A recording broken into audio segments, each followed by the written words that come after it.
something that is grinding in the same old gear.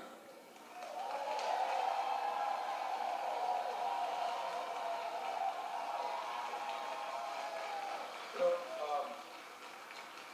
I find myself watching you on television and writing sometimes. What? Pausing because you're saying something I need. It is the breaking of life that produces the blessing of life. You said that once. Yes. And I had to leave the television pause for a while because sometimes you have to think about things that T.D. Jakes says.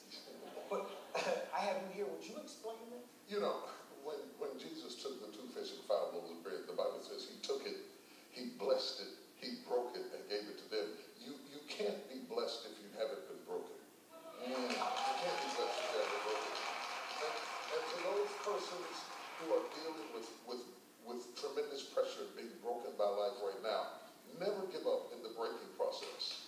Because if you can survive the breaking, if you can just survive the breaking, you don't have to fix the breaking. We're always trying to fix what's broken. Leave it alone. Because out of the cracks and the crevices of the broken heart flows the blessings of life, the wisdom, the power. That's where the stuff comes from. You know, see, you inspire them and you help us. But you're a real man. I'm sure you have problems, things that you go through. Oh, yes. And I'm sure you've been broken. Absolutely. As a matter of fact, do we have that picture? I should have shown this earlier. But let's look at this picture and this home. Wow. Tell them where that is. Well, let me tell you, I went to a funeral in West Virginia just a few weeks ago, and I went back to the house that I started my family in, and that was the house.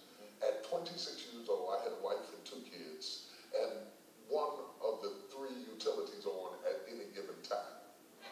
Wow. Okay? Yeah. You had to pick which one by the season, you know? Yes, sir. One time the lights were out in the house, and I told the kids, my son is backstage, I said, we're going to play a game to see who can get to the bed at night without stopping their foot. I said, whoever gets to the bed wins surprise. I got it, Daddy! You know, I couldn't bear to tell them that I couldn't keep the utilities on at the same time. And when I came back to the house, and my 56-year-old self came back and drove up on the driveway and looked at my 26-year-old self, peering out of the window, wondering if I would survive that moment.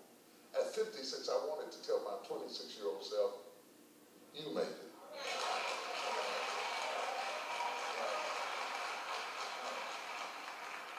I got to ask you this, though. I was a preacher's kid, and I used to have to deal with what my dad went through.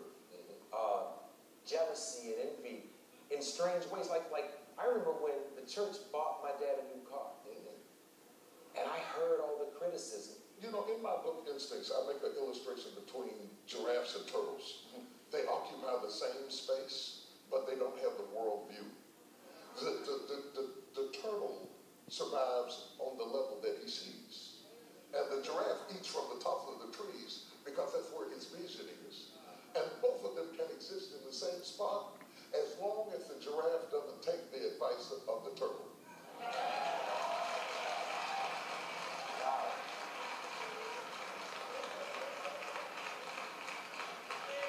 A response like that makes you need to know more about instinct. Why did you choose that title? I chose the title Instinct because when I was in South Africa, I was invited by the first group of black billionaires after the apartheid, invited me over there to do a session not about faith but about economic empowerment.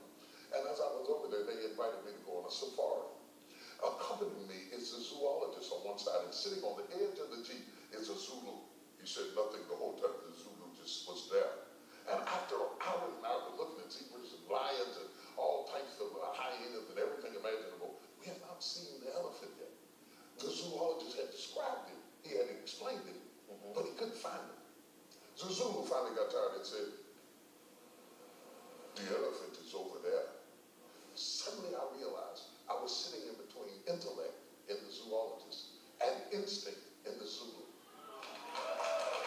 And I recognized that the most creative, the most resourceful, the most happy gregarious people in this world are not just the people who are intellectual, but ultimately the people who are instinctive. You see? And so I wrote this book. I wrote this book to say to people that intellect may load the gun, but instinct pulls the trigger. Wow. Hey, be sure to pick up Instinct, available now. And I'll be right back.